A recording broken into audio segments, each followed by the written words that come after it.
Yo les postos, bienvenue dans cette nouvelle vidéo. Beaucoup de grosses informations tout au long de cette vidéo les postos. Mais avant de commencer, vous l'avez tous vu. Pour ceux qui ne l'ont pas vu, allez sur la chaîne les vidéos de Nono et Sacha.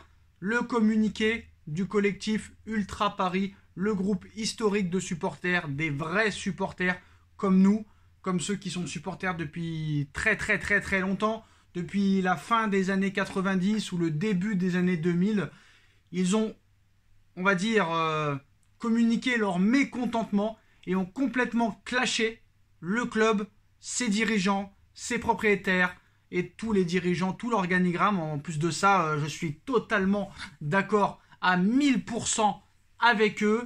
Et voilà, j'ai donné mon avis sur la chaîne Les Vidéos de Nono et Sacha. Allez vous abonner en masse à cette chaîne, s'il vous plaît.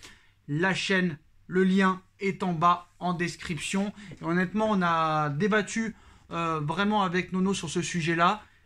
Bon, peut-être qu'ils se réveillent trop tard, mais en tout cas, ils se sont réveillés. Et c'est vrai que dans ce club-là, il a fallu quand même attendre plus d'un an pour voir un bon match au niveau du jeu. Et ça, ce n'est pas acceptable.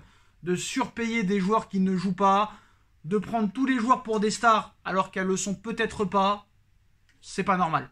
En tout cas, dans ce club, tout marche un petit peu à l'envers. Allez voir la vidéo de Nono sur la chaîne Les Vidéos de Nono et Sacha. Tout est détaillé. En tout cas, les postos, on va commencer avec les grosses infos. Voilà, dès le début.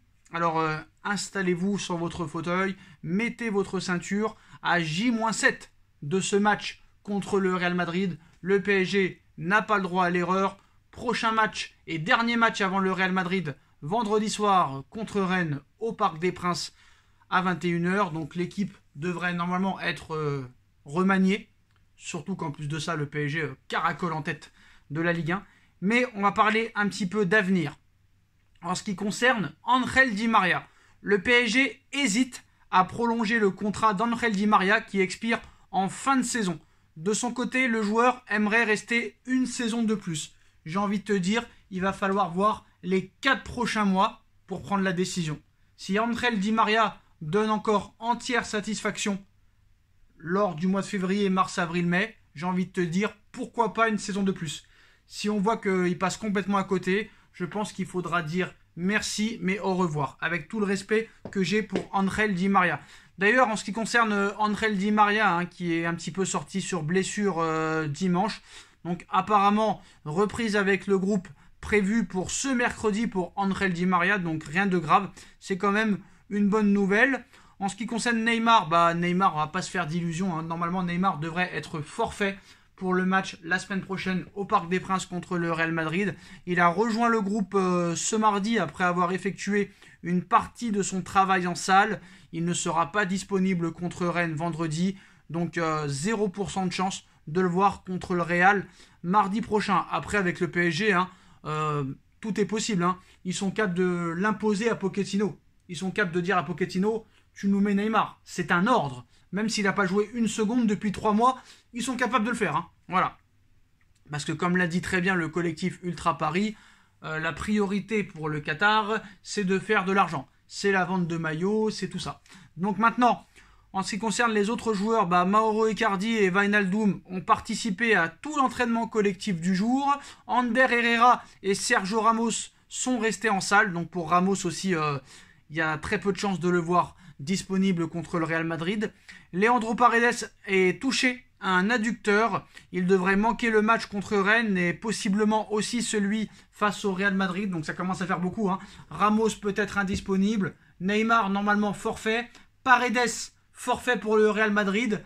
Donc là au milieu de terrain, Wijnaldum qui n'est pas à 100%. Idrissa Gueye qui va revenir très fatigué de la CAN. Je pense que c'est au milieu que ça va jouer et ça risque d'être très compliqué. Donc pas que des bonnes nouvelles pour l'instant. Et on sait que le milieu de terrain du Paris Saint-Germain, c'est un très grand problème. Mais bon, on verra ce qui se passera d'ici une semaine. Mais voilà, pas que des bonnes nouvelles. Paredes, Neymar, Ramos, partis pour être forfait. Wijnaldum qui va revenir d'un mois de blessure. Idrissa Gueye de la CAN. Donc voilà, après cette belle victoire contre Lille, il va falloir remettre un petit peu les pendules à l'heure et retomber sur terre. Voilà. Alors, en ce qui concerne le dossier Kylian Mbappé, qui est lié à d'autres dossiers, on a parlé de beaucoup de joueurs qui pourraient venir le remplacer. Bon, l'idée du Paris Saint-Germain en cas de départ de Kylian Mbappé est de recruter Erling Haaland selon l'équipe. Mais bon, ce n'est pas un scoop. On le savait déjà depuis très longtemps. Mais l'équipe va plus loin. Des échanges ont déjà eu lieu depuis plusieurs semaines déjà. Et les négociations entre le clan Haaland, Erling Haaland, Mino Raiola, son agent, et le Paris Saint-Germain se sont intensifiées ces derniers jours.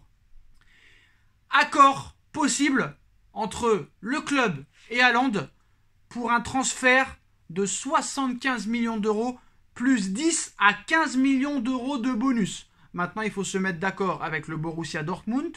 Grosse concurrence quand même sur ce dossier. Le Barça, le Real Madrid, Manchester City sont les favoris cités, en plus du Paris Saint-Germain. Mais comme je vous l'ai dit, depuis plusieurs mois, Paris a dans sa manche Mino Raiola, qui est dans les petits papiers de Leonardo, de Nasser et du Prince, parce qu'ils sont tous très amis de longue date. Et on a vu avec tous les joueurs qu'a placé Mino Raiola au Paris Saint-Germain, entre Matuidi, Donnarumma, Zlatan Ibrahimovic, j'en oublie beaucoup, peut-être encore beaucoup. Moïse Kean, il y en a beaucoup. Je crois que même Marco Verratti est sous Mino Raiola, si je ne me trompe pas. Donc voilà, c'est très bien parti pour Erling Haaland si jamais Kylian Mbappé venait à rejoindre le Real Madrid. En ce qui concerne les autres infos mercato, les postos, Paul Pogba et Lucas Paqueta figurent parmi les priorités du Paris Saint-Germain au milieu de terrain pour cet été. Lucas Paqueta, l'intérêt est réciproque, donc il y a très grande chance que les deux planètes s'alignent. Maintenant, il faudra se mettre d'accord avec l'Olympique Lyonnais. Lucas Paqueta en priorité, j'ai envie de te dire, je pense qu'il y a mieux. Voilà. Un joueur comme Casemiro peut-être, ou d'autres, pourrait peut-être être une meilleure opportunité que Lucas Paqueta. Après, il faudra voir. C'est pas parce qu'on dit priorité qu'il va venir absolument. Paul Pogba, on le savait déjà. En plus, il a le même agent qu'Erling Haaland, que Donnarumma, que Marco Verratti, que tous les joueurs que Mino Raiola a placés dans cette équipe. Donc on sait très bien que Paul Pogba, il a un pied et demi au Paris Saint-Germain. Mais en tout cas, la grosse info ce soir, c'est le dossier Erling Haaland.